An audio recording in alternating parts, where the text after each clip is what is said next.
નમસ્કાર દોસ્તો, મારું નામ અજય છે અને મારી ઉંમર 19 વર્ષની છે. હું અમારા ગામમાં અમારા ઘરથી થોડે દૂર રહેતી સુમન પાસે ભણવા જતો હતો. સુમનની ઉંમર 20 વર્ષની હશે.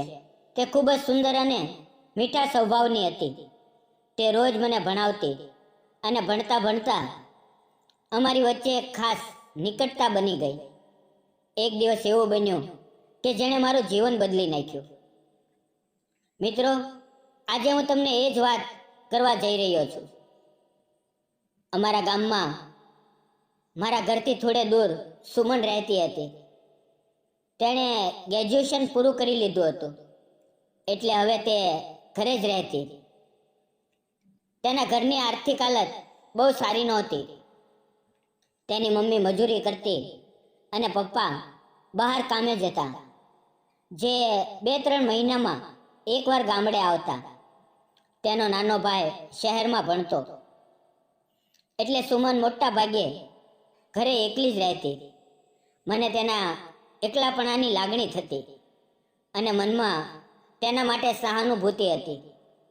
સુમનની મમ્મી અમારા ઘરે અવારનવાર આવતી, એટલે અમારા અને તેના પરિવાર વચ્ચે સારો સંબંધ હતો. સુમન પણ ઘણીવાર અમારા ઘરે આવતી અને મારી મમ્મીને ઘરના કામમાં મદદ કરતી. મારા પપ્પા નશો કરતા હતા અને તે એવું માનતા હતા કે છોકરાઓએ વધુ ભણવાની જરૂર નથી, એટલે તેઓ મને આગળ ભણવા નહોતા દેતા. પણ મારી મમ્મીએ નક્કી કર્યું કે મને સુમન પાસે ભણવા મોકલશે. તેમણે સુમનને વિનંતી કરી કે તે મને ટ્યુશન ભણાવે. અમારી ગરીબી જોઈને સુમને તરત હા પાડી, કારણ કે તે જાણતી હતી કે ગરીબ ઘરના બાળકો માટે ભણવું કેટલું મુશ્કેલ હોય છે. ધીમે ધીમે મારું મન ભણવામાં લાગવા લાગ્યું અને હું રોજ સાંજે સુમન પાસે ભણવા જતો. સમય જતાં અમારી વચ્ચે સારી દોસ્તી થઈ. મારા મનમાં તેના માટે એક અજાણ્યું આકર્ષણ જન્મ્યું, જેને હું ખુદ પણ સમજી નહોતો શકતો.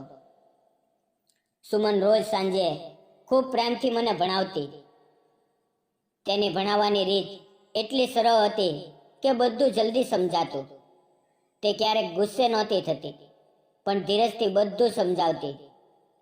તેના લીધે મારું ભણતર ઘણું સુધરી ગયું અને 12મા ધોરણની પરીક્ષા મારા માટે સરળ લાગવા લાગી. સાંજે ભણવાનું પૂરું થાય એટલે હું મારા મિત્રો સાથે વાતો કરવા જતો. તેઓ ઘણીવાર મજાકમાં છોકરીઓ વિશે વાતો કરતા અને મને એ વાતો સાંભળવામાં રસ પડતો. ધીમે ધીમે મારા મનમાં છોકરીઓ પ્રત્યે ઉત્સુકતા વધવા લાગી, પણ હું મારી લાગણીઓ કોઈ સાથે વહેંચી નહોતો શકતો. જ્યારે રસ્તે કોઈ સુંદર છોકરી દેખાતી, મારું મન ખુશ થઈ જતું. હું વિચારતો કે કાશ મારા જીવનમાં પણ એવી કોઈ સુંદર પ્રેમાળ છોકરી આવે. પણ મારો સ્વભાવ શરમાળ હતો, એટલે હું કોઈ છોકરી સાથે વાત નહોતો કરી શકતો. છતાં મનમાં આશા હતી કે એક દિવસ ચોક્કસ કંઈક સારું થશે. સુમન ખરેખર ખૂબ સુંદર હતી. તેનો રંગ ગોરો, આંખો મોટી અને બોલતી, અને વાળ લાંબા અને રેશમી હતા.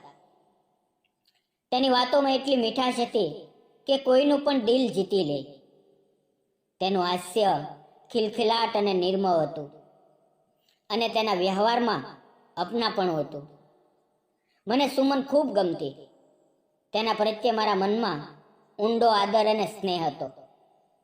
મેં તેના વિશે ક્યારેય કોઈ ખોટો વિચાર નહોતો કર્યો. તે મારા માટે એક આદર્શ વ્યક્તિ હતી, સંસ્કારી અને સમજદાર. એક દિવસ હું રસ્તાની બાજુએ મિત્રો સાથે બેઠો હતો અને અમે મજાકમાં વાતો કરતા હતા. ત્યાં સુમન પાણીનો ઘડો લઈને પોતાના ઘર તરફ જતી હતી. તેની નજર મારા પર પડી અને મારું દિલ ધડકવા લાગ્યું. મને લાગ્યું કે કદાચ તેને એવું લાગ્યું હશે કે હું મજાકમાં બિનજરૂરી વાતો કરું છું. તેણે મારી સામે ગંભીર નજરે જોયું અને ચૂપચાપ ચાલી ગઈ. એ પવે મારું દિલ તૂટી ગયું. હું તેની પાછળ ગયો અને માફી માંગવા લાગ્યો, પણ તે બોલ્યા વગર ઘરમાં જતી રહી. તેની ચુપ્પીએ મને બેચેન કરી દીધો. હું ઘરે પાછો આવ્યો, પણ મારા મનમાં અપરાધ ભાવ હતો. થોડી વાર પછી હું મિત્રને મળવા ગયો. તેઓ હસતા હસતા બોલતા હતા, પણ હું ચૂપ હતો. તેણે પૂછ્યું, શું થયું અજય? આજે આટલો શાંત કેમ છે? મેં આખી વાત કરી, કેવી રીતે સુમન મારાથી નારાજ થઈ અને મને કેટલું ખરાબ લાગે છે. તેમણે મજાકમાં કહ્યું, અરે અજય, સુમન બીજા ગામમાં ભણાવવા જાય છે. અમે એવું સાંભળ્યું છે. મેં કહ્યું એ ખોટું છે. તે ઘરે જ રહે છે અને મને ભણાવે છે. આ સાંભળીને હું ગુસ્સે થઈ ગયો. સુમન મારા માટે આદરની વ્યક્તિ હતી અને આવી ખોટી વાતો મને બરદાસ્ત ન થઈ. હું ઘરે પાછો આવ્યો. એ દિવસે સુમન અમારા ઘરે આવી હતી, મમ્મી સાથે વાતો કરવા, પણ મેં તેની સાથે વાત ન કરી. મારું દિલ દુઃખ અને ગેરસમજથી ભરેલું હતું. આ દરમિયાન મારા 12મા ધોરણનું રિઝલ્ટ નજીક આવ્યું. મારા મનમાં ગભરાટ હતો, પણ ઉત્સુકતા પણ હતી. જ્યારે રિઝલ્ટ આવ્યું તો મને 85% ગુણ મળ્યા. હું ખુશીથી ઝૂમી ઉઠ્યો. મારી મમ્મીની આંખોમાં ખુશીના આંસુ હતા. તે દોડાદોડ બજારમાંથી 2 કિલો પેંડા લઈ આવી અને મોહલ્લામાં વહેંચવા લાગી. હું થોડા પેંડા લઈને મારા મિત્રોને આપવા ગયો. એ દિવસ મારા જીવનનો યાદગાર દિવસ હતો. જ્યારે હું ઘરે પાછો આવ્યો તો મમ્મીએ હસતા હસતા કહ્યું, અરે, તે સુમનને પેંડા આપ્યા કે નહીં? આ ખુશખબર તેને કોણ સંભળાવશે? મેં કહ્યું, મમ્મી, હું અને સુમન હવે વાત નથી કરતા. મમ્મીએ પ્રેમથી કહ્યું, અરે એવું ન વિચાર. તેના લીધે જ તું આટલા સારા ગુણ લાવ્યો છે. જા, તેને પેંડા આપ. મમ્મીના આગ્રહ પર મેં પેંડાનો ડબ્બો લીધો અને સુમનના ઘરે ગયો. જ્યારે હું પહોંચ્યો તો તે સીડી ઉપર બેઠી હતી. હું તેની સામે ઊભો રહ્યો. તે મને જોતી હતી, પણ બોલી નહીં. હું હસ્યો અને ડબ્બો આગળ કરતા કહ્યું, સુમન, આ લે પેંડા. તેણે પૂછ્યું, કઈ ખુશીના? મેં કહ્યું, આજે મારું 12માનું રિઝલ્ટ આવ્યું. મને 85% ગુણ મળ્યા. આ સાંભળતા તેના ચહેરા પર ખુશી ફેલાઈ ગઈ અને તેની આંખો ભીની થઈ ગઈ. તે બોલી, વાહ, મને ખબર હતી કે તું સારું કરીશ. મને તારા પર હંમેશા ભરોસો હતો. તેણે મારી ખૂબ પ્રશંસા કરી. તેના અવાજમાં ગર્વ હતો.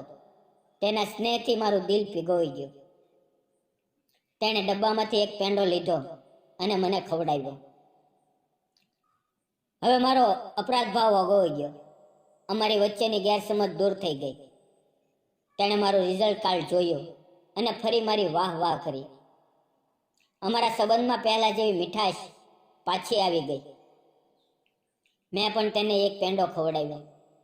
તે હસીને બોલી, આજે હું તારાથી ખૂબ ખુશ છું.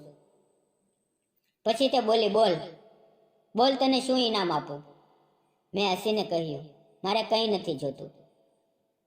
પછી થોડું રોકાઈને બોલ્યો, સોરી, એ દિવસે મેં ભૂલ કરી હતી. હવે એવું નહીં કરું. તે હસીને બોલી, મને ખબર છે તું દિલથી સારો છે, પણ બિનજરૂરી વાતોમાં સમય બગાડતો નહીં. મને સારું નહીં લાગે જો તું ખોટા રસ્તે જઈશ. તેના સમજદાર શબ્દોએ મારા દિલમાં નવો આદર જગાડ્યો. તેનો સ્નેહ મને સુકૂન આપતો હતો. તે હસીને બોલી, અરે, આ ઉંમરના છોકરીઓ પ્રત્યે આકર્ષણ થવું સ્વાભાવિક છે, પણ તેમની સાથે આદરથી વાત કરવી જોઈએ. હું તને શીખવીશ. બોલ, તને કેવી છોકરી ગમે? મેં શરમાઈને કહ્યું, મને એવી છોકરીઓ ગમે છે જે સ્વભાવે મીઠી હોય, સુંદર હોય અને જેના વાળ લાંબા હોય. તે હસીને બોલે, સુંદર એટલે કેવી? હું ચૂપ થઈ ગયો. પછી હિંમત કરીને બોલ્યો, તારા જેવી. આ સાંભળીને તે શરમાઈ અને હસી. તે બોલી, શું હું ખરેખર આટલી સુંદર છું? મેં કહ્યું, હા, ખૂબ. તે બોલી, શું ગમે છે તને મારામાં? મેં કહ્યું, તારો મીઠો સ્વભાવ, તારી બોલતી આંખો અને તારું હાસ્ય. આ સાંભળીને તે હસી. અમે બંને ચૂપચાપ એકબીજાને જોતા રહ્યા. પછી તે બોલી, મને પણ તું ખૂબ ગમે છે. અજય, જ્યારથી મેં તને ભણવાનું શરૂ કર્યું ત્યારથી તું મને ખાસ લાગ્યો. મેં કહ્યું, મને પણ તું ખૂબ ગમે છે.